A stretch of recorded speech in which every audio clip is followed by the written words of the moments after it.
晨光下的课堂，清晨的阳光透过教室的玻璃窗，洒在整齐排列的小课桌上。1年级的孩子们坐在座位上，睁着天真的双眼，等待他们最喜欢的老师阿什林·墨菲。他走进教室，微笑着拍了拍手，引导孩子们开始一天的学习。他的声音温柔而充满活力，像是春天的微风，轻轻拂过每个孩子的心田。他拿起小提琴，轻轻拉动琴弓，悠扬的旋律顿时填满整个教室，孩子们不由自主地拍手跟随。这不仅是一堂音乐课，更是一场充满爱的交流。然而，没有人会想到，仅仅几个小时后，这位才华横溢、温暖如春的年轻教师，会在他熟悉的小镇上遭遇一场无法挽回的悲剧。他的生命为何在最灿烂的年华被夺走？这是一起随机的袭击，还是隐藏着不为人知的秘密？大家好，我是小小，欢迎来到24探案。阿什林·墨菲于1998年7月6日出生于爱尔兰奥菲郡，是家中3个孩子中最小的。从小被音乐包围，他的父亲雷蒙德·墨菲是一位与众多著名乐队合作演出的音乐家，而他的母亲凯瑟琳则将音乐天赋传给了他。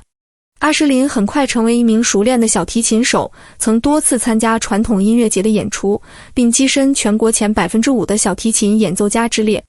他还在家中开设私人音乐课，展现了对音乐和创意艺术的热爱。除了音乐，阿什林还热衷于体育。他为当地的基尔科马克俱乐部效力，并在大学期间代表利莫里克学院参加体育活动。他就读于塔尔莫尔的圣心学校，后进入利莫里克学院，并于2021年获得小学教育学士学位。在校期间，他积极参与合唱团、管弦乐队和传统音乐团体，展现了多才多艺的一面。毕业后，他于2021年3月开始在杜罗县的科尔姆基利小学担任代课老师，同年9月获得全职教学职位，与1年级学生共事。他的同事们评价他仿佛天生属于这个团队，而他对这份工作的热爱和投入让他迅速适应并融入其中。阿什林的生活充满了才华、雄心和爱。她是一个彻头彻尾的家庭女孩，总是抽出时间与父亲雷、母亲凯瑟琳、妹妹艾米和哥哥共进晚餐或小酌。她也积极参与当地社区活动，支持各种事业。她的父亲说，阿什林从不停歇，总将生活塞满有意义的事情，同时鞭策自己变得更好。他鼓励学生挑战自我，却从不要求别人做他不愿做的事，展现了他的善良与真诚。在个人生活中，阿什林与男友瑞恩·凯西的关系令人羡慕。两人初次相识于15岁时的迪斯科舞厅，交往几年后因年轻而分开，但始终保持联系。几年后，他们重新联系，从此形影不离。他们计划结婚，建造梦想中的房子，并组建家庭。瑞恩形容他拥有最令人欣慰的微笑和富有感染力的笑声，无论你多么低落，他总能温暖地支持你。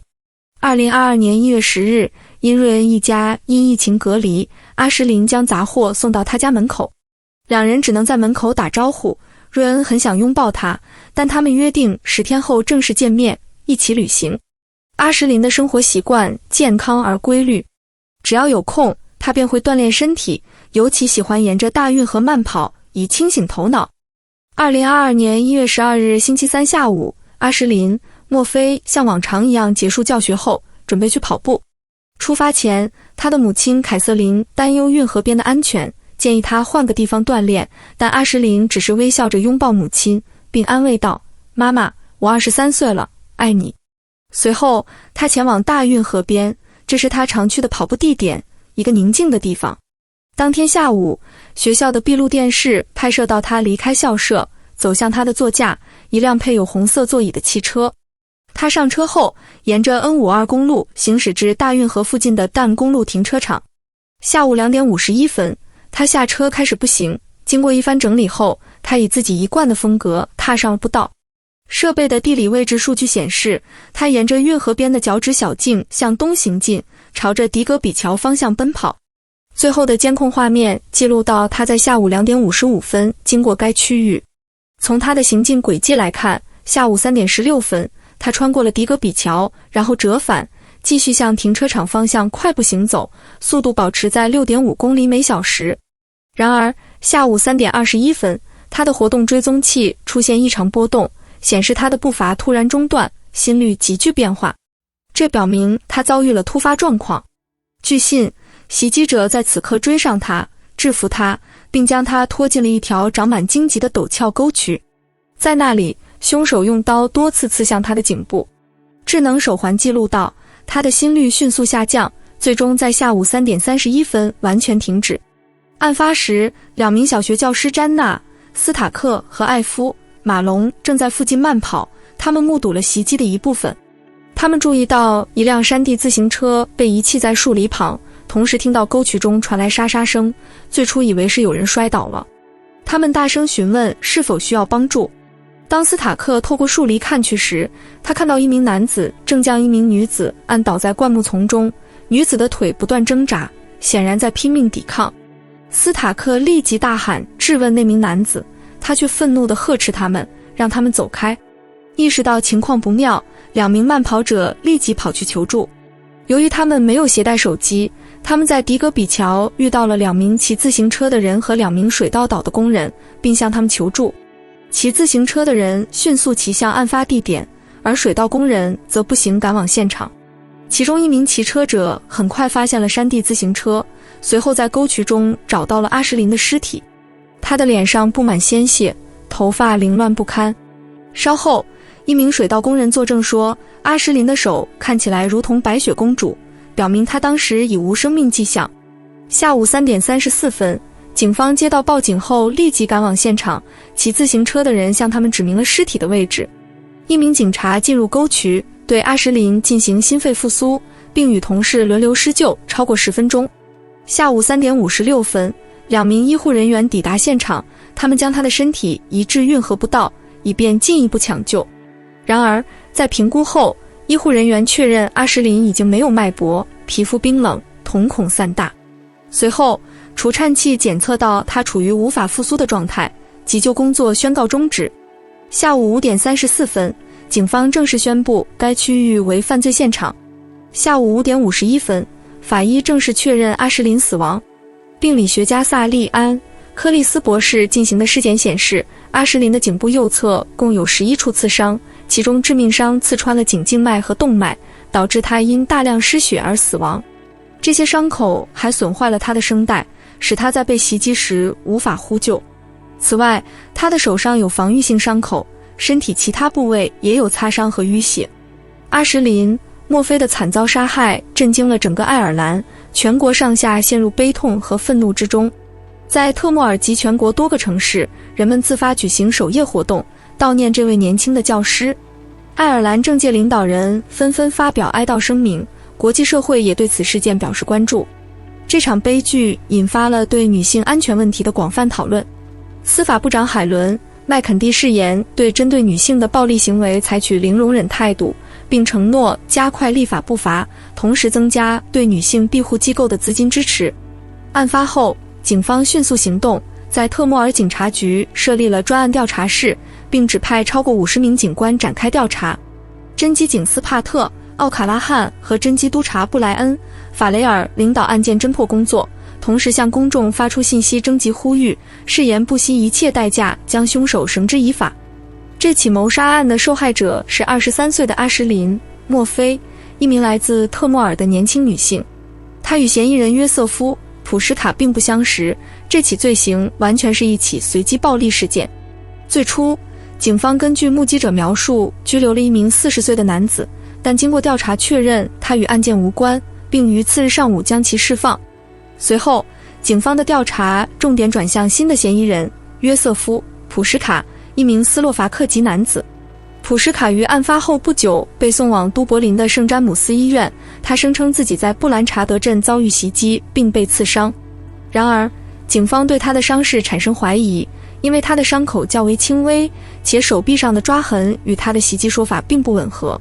进一步调查后，警方发现普什卡在1月12日当天的行踪与他的供述存在多处矛盾，尤其是他从塔洛尔出发的路线与墨菲当天的行踪存在交集。警方开始将他列为主要嫌疑人，并于1月14日晚前往都柏林对其进行更深入的讯问。在斯洛伐克语翻译的协助下，警方向普什卡提出了他们的怀疑，并询问他伤口的来源。面对质疑，普什卡最初试图找借口搪塞，但最终在压力下供认不讳。他承认谋杀了阿什林·墨菲，并表示对自己的行为深感懊悔，称：“我做了这件事，我谋杀了他，我是凶手。”他进一步详细描述了犯罪过程，包括如何用刀割开墨菲的喉咙，以及如何在袭击后自行刺伤腹部，以制造自己是受害者的假象。基于这些供词以及其他证据，警方搜查了普什卡名下的多处房产，包括一处废弃房屋和一处位于都柏林的住所。同时，他们缴获了一辆独特的黑绿色山地自行车，该车的行踪与犯罪现场相吻合，进一步将普什卡与案件联系在一起。约瑟夫·普什卡出生于1990年5月，已婚并育有5个孩子。他是斯洛伐克罗姆人后裔，成长于斯洛伐克北部波普拉德区的一个小村庄卢查。在16岁辍学后，他于2013年前往布拉迪斯拉发和布拉格，在建筑工地打工。之后，他携妻子和孩子搬至爱尔兰，与已经在克鲁姆林定居的父母及兄弟团聚。他们最初住在都柏林北内城区，但在2015年搬到了特莫尔。在爱尔兰期间，他和妻子又生了3个孩子，并因背部椎间盘突出停止工作，从2017年起领取社会福利残疾津贴。普什卡并无暴力犯罪前科，但曾因2起对女性的袭击事件受到调查，一次发生在布拉格，另一次在英国。此外，他还因与一名未满15岁的少女发生关系被判缓刑。1月18日，普什卡从医院出院后，立即被警方逮捕，并被带往特莫尔加尔德警察局接受进一步处理。次日，警方正式以谋杀罪指控他，并在特莫尔地方法院召开特别会议。案件公开后，在法院外，约300人聚集抗议，许多民众高举墨菲的照片，愤怒地对普什卡高喊口号。面对舆论压力，法官下令将普什卡拘留在克洛弗山监狱，并为其提供法律援助和翻译服务。同时，警方继续深入调查，通过分析超过25000小时的闭路电视录像，追踪墨菲和普什卡在案发当日的所有活动。此外，警方提取了墨菲的电子设备数据，以还原他在案发前的完整行程，并借助 DNA 和指纹等法医证据，进一步强化对普什卡的指控。警方的缜密调查和充足证据使案件得以迅速推进。然而，这起案件不仅震惊了当地社区，也引发了广泛社会关注。公众对这起无端暴力袭击感到愤怒，并呼吁加强社会治安，以防止类似悲剧再次发生。2023年10月，约瑟夫·普什卡因涉嫌谋杀阿什林·墨菲接受审判。审判于11月16日由法官 Tony Hunt 主持。面对普什卡的不认罪辩护，法庭审理期间，普什卡的辩护律师试图排除部分关键证据，包括他在监控录像中的行动及其在医院接受采访时的供述。然而，法院裁定这些证据有效。证人证词和法医分析将普什卡与犯罪现场紧密联系。目击者称，他在案发当天跟随多名女性，包括受害者墨菲。一名目击者甚至描述看到普什卡在树篱中压住墨菲，而他的腿在他身下踢动。当普什卡发现证人时，还大声呵斥对方离开。此外，法医证实，在墨菲的指甲下发现的 DNA 与普什卡的 DNA 相匹配，表明他曾奋力反抗。普什卡辩称，他在墨菲受伤前曾遭另一名男子袭击，并试图帮助墨菲。然而，他后来向爱尔兰警方坦白，声称自己并非有意伤害他，杀死他是出于恐慌。这一供词出乎警方意料，因为他们并未前往医院采访他。在接受警方正式警告后，他再次认罪，但未记录具体行为。数日后，他又表示自己不记得相关事件。其辩护律师辩称，这是由于止痛药和语言障碍导致的记忆缺失。在审判期间，一名疼痛专家对此提出质疑。然而，法官Hunt表示，少量药物不会导致对重大事件的遗忘，并强调普什卡当天下午的供述清晰且思路完全一致。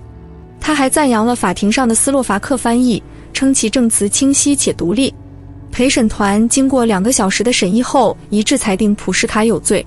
2023年11月17日，法官宣布判处普什卡终身监禁。